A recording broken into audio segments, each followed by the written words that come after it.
Salut tout le monde, c'est Shai13SB. On se retrouve aujourd'hui pour un nouveau tuto sur Visual Basic. Donc aujourd'hui je vous fais un tuto, donc ça m'a été demandé, enfin ça m'a pas été demandé directement en fait. En fait il y a plusieurs personnes qui m'ont demandé comment créer Virus Maker, donc le logiciel Virus Maker pour ceux qui connaissent pas. Donc je veux faire un tuto là-dessus. Donc premièrement je ferai pas un tuto sur le même Virus Maker, je créerai un autre avec vous. Mais bon, avant de faire ce gros tuto, parce que ça prend quand même beaucoup de temps, je vais vous préparer à ce tuto, donc ça veut dire je vais vous faire les tutos qui sont utiles pour faire le gros tuto. Donc en fait des petits tutos avec des astuces qu'il faut retenir pour créer un virus maker. Donc là ce sera comment générer un fichier BAT. Ça veut dire que on clique sur un bouton et il y a un fichier BAT, donc en BAT ici, qui se génère. Donc un fichier BAT, on rappelle, c'est des fichiers avec des commandes dedans, donc des commandes. Donc c'est pas des virus, mais bon, c'est des commandes qui peuvent être très dangereuses des fois. Donc donc aujourd'hui je vais vous apprendre à faire ça. Donc si vous avez vu la vidéo créer, écrire et lire dans un fichier texte, normalement vous savez faire ça. Bon ça c'est normal. Normalement vous savez le faire. Si vous savez créer, lire et écrire dans un fichier texte, si vous avez regardé ce tuto, normalement vous savez le faire tranquillement. Mais bon, je vais quand même vous le faire parce qu'il y a certaines personnes qui ne le savent pas. Donc on va tout de suite créer un nouveau projet et on va mettre un bouton donc pour le générer, le logiciel, euh, une textbox. Je crois que oui, non c'est bon. Alors une textbox et je crois que c'est bon. Une textbox juste pour le nom, pour la destination on le fera tout seul. Donc on verra après comment mettre une destination personnalisée. Donc on clique sur le bouton. Donc en fait on entre un nom ici, par exemple test. Et quand on clique sur le bouton, le fichier bat test.bat va se mettre ici et contiendra les commandes qu'on aura mis dans le code. Donc vous allez voir comment faire. Donc je double-clique. Donc il va déjà leur déclarer une nouvelle variable de type streamWriter, donc qui permet d'écrire dans un fichier. Donc pour rappel, hein, si vous avez du mal à faire ça, regardez le tuto sur comment créer, écrire et lire dans un fichier texte. Donc pour créer une variable, c'est facile, dim. Donc on va l'appeler SW comme streamWriter. Et on va mettre en minuscule, c'est mieux. As new. Alors hop, as new. Donc là normalement ce serait streamWriter. Mais bon, comme il faut importer system.io.file, donc on va le faire directement avant. Donc ça veut dire system.io.streamWriter. Donc là, bon, il y a une erreur parce qu'il faut déclarer des autres choses après. Mais bon, si jamais ça ne marche pas, vous enlevez system.io, enfin vous enlevez tout ça. Vous importez import system.io. Voilà. Et ensuite là, vous pouvez mettre tranquillement streamWriter. Moi, c'est comme ça. On ouvre une parenthèse et là, il va falloir mettre le path. Donc, le path, c'est la destination du fichier en fait. Donc, la destination, on va la mettre sur le bureau. Donc, si vous voulez mettre sur le bureau de la personne, vous n'allez pas faire un c de point user et tout, parce que vous connaissez pas l'utilisateur de la personne. Enfin, c'est des utilisateurs différents à chaque fois. Donc, pour récupérer le bureau de quelqu'un, c'est vraiment très simple. Vous faites environnement.getFolderPath. Donc, récupère le fichier d'une destination. Vous ouvrez la parenthèse et là, vous avez environnement.specialfolder. Et la destination que vous voulez. Donc, par exemple, admin tool, parce que c'est application data, c'est AppData pour ceux qui connaissent Minecraft. Vous devez sûrement l'avoir. Et vous avez ici desktop. Donc, desktop, le bureau. On clique dessus et on ferme la parenthèse. On ferme deux parenthèses parce qu'il y en a une ici et une de tout l'environnement. Donc là, en fait, il va récupérer que le bureau. Ça veut dire en fait ça, c'est user Fnac desktop. Voilà, il va récupérer que ça. Donc nous, ce qu'il faut qu'on rajoute, c'est un slash, le nom, donc la textbox. Donc la textbox, on va la mettre par les tirets. Point bat. Donc on va le faire tout de suite. Donc on va mettre directement comme ça, hein. On va mettre et. Donc là, ce sera la textbox 1.text et 1.bat. Donc en fait, en tout, ça fera ça. Hop. User Fnac desktop.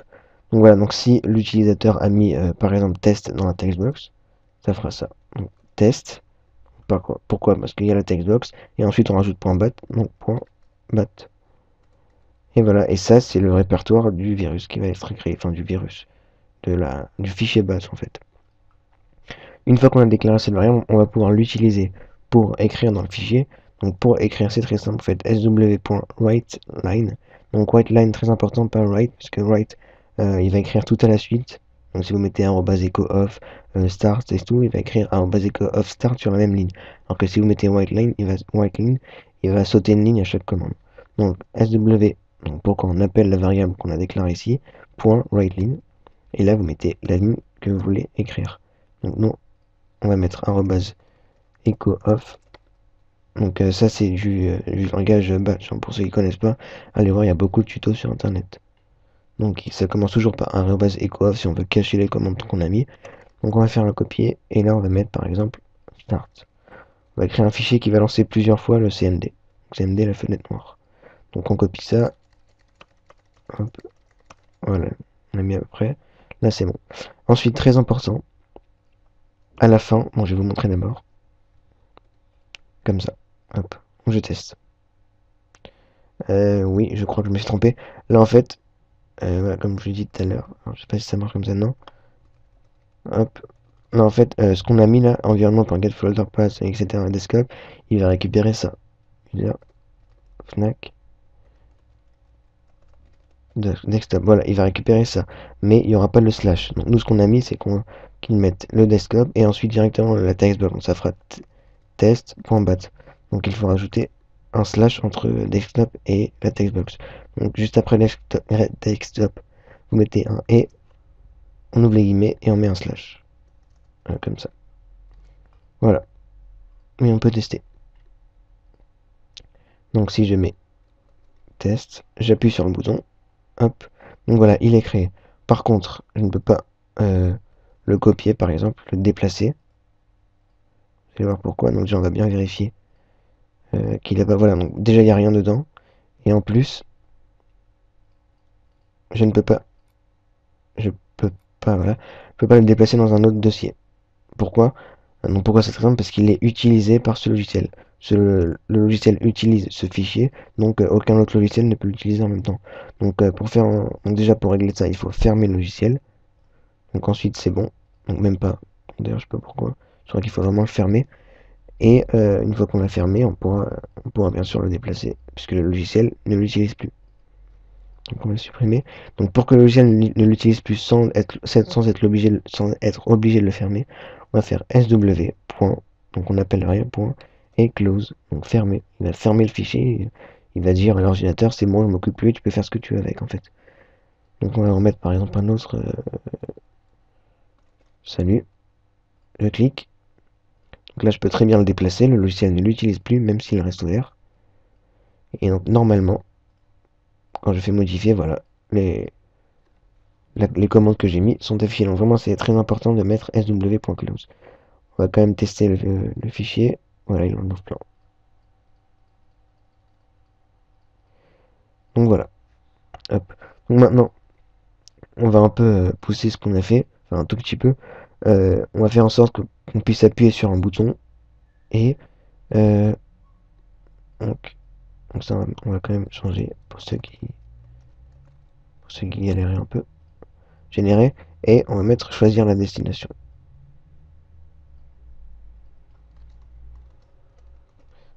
Choisir la destination. Hop. Donc quand on clique ici, ça va ouvrir un Open File Dialog. J'ai fait aussi des tutos dessus qui va permettre de choisir une destination en fait. Donc on double-clique. Donc on peut soit le déclarer directement avec le code, soit en ajouter un ici. Open File Dialog. On va le mettre directement avec le code. C'est mieux. Ouais, c'est mieux. Donc on va faire dim. On va l'appeler OFD. Donc Open File Dialog. On n'est pas obligé de mettre les initiales, on peut mettre même n'importe quoi par YouTube et ça marchera. Mais bon, on va mettre OFD. As new. Et là, Open File Dialog. Voilà. Ensuite, on va mettre toutes les propriétés. Donc, ofd.filter. Donc, filter, c'est donc on met égal. Filter, c'est quoi en fait? C'est si vous voulez mettre des fichiers que .bat, que .exe, etc. Donc, on va mettre un fichier .bat. Donc, excusez-moi, juste un petit trou là. Hop. Donc, .bat. D'abord on met fichier bat. On appuie sur Alt et on appuie sur la touche 6 pour mettre une barre droite comme ça. Et on met étoile.bat. Voilà. Ensuite, OFD. On va mettre file name. Donc le nom qui sera affiché, il n'y aura rien du tout. Je vais vous expliquer ce que c'est si je mets par exemple 1, 2, 3. Ensuite, OFD. Title. Donc le titre de la fenêtre, on va mettre choisir la destination. Et je crois que c'est bon. Donc ensuite, on va mettre if ofd.showDialog. Donc si lorsqu'on ouvre le showDialog point, excusez-moi, j'ai juste un petit trou. Voilà. Donc si quand on ouvre le showDialog, l'utilisateur appuie sur la touche OK, alors on va mettre le nom sur ce fichier. Enfin, on va mettre toute la destination sur ce fichier. Donc textbox1.text est égal à ofd.filename. Donc là, voilà, pour ceux qui comprennent pas, allez voir le tuto sur l'Open File Dialog, c'est beaucoup mieux plutôt que de le voir ici. Et sinon, bah, il va rien faire en fait. On teste. Donc là, je fais choisir la destination, il m'ouvre, donc voilà, choisir la destination ici comme on l'a mis. Et ici, dans le titre, 1, 2, 3, c'est le nom qui est ici, donc c'est pour ça qu'il vaut mieux ne rien mettre. Et ensuite, on va mettre par exemple le bureau. Donc voilà, fichier bat, c'est bien en point .bat. Et on va mettre YouTube pour changer. Ouvrir. Alors YouTube, fichier introuvable. Ah ok, je me suis trompé, c'est un Open File Dialog, c'est pour ouvrir un fichier. C'est mieux de prendre un Save File Dialog pour sauvegarder un fichier. Save File Dialog. Donc voilà. Donc là ensuite il faudrait changer avec un H, mais bon, c'est pas grave, on peut laisser comme ça. On reteste. Voilà, bureau. On va mettre YouTube. Enregistrer. Voilà, et là le chemin s'affiche ici. Ensuite, pour le générer avec ce chemin-là, c'est vraiment très simple. À la place dans la variable de récupérer le bureau et de mettre etc. test.bat etc. On va juste récupérer le textbox. Donc textbox. Un point texte. Voilà. Donc maintenant, si je fais choisir la destination, que je mette le bureau et que je mette 1, 2, 3.bat par exemple, enregistrer. Donc voilà, le fichier est enregistré avec le nom du répertoire, donc 1, 2, 3.bat. Et si je fais générer, il va se générer dans ce répertoire-là, avec la commande que j'ai mis. Modifier. Et voilà. Donc voilà, c'était Shine13JB pour vous montrer un petit tuto comme ça pour générer un fichier .bat. Donc c'est très utile si vous voulez faire un petit virus maker comme moi. Après pour les fichiers .exe, il faut voir le tuto comment extraire des ressources .exe. En fait, vous créez le virus en .exe avec Visual Basic ou avec un autre logiciel et vous l'intégrez à votre logiciel et ensuite vous pouvez l'extraire du logiciel. Donc ça c'est aussi un tuto sur comment extraire les fichiers .exe. Je vais mettre les deux vidéos, donc l'Open File Dialog et les ressources. Donc je vais aussi mettre d'ailleurs écrire dans un fichier texte. Donc je vais mettre ces 3 vidéos dans la description pour vous faciliter si vous avez faciliter la tâche si vous n'avez pas trouvé les tutos en fait. Donc voilà, c'était Shine 13 et on se retrouve plus tard pour une nouvelle vidéo. Salut!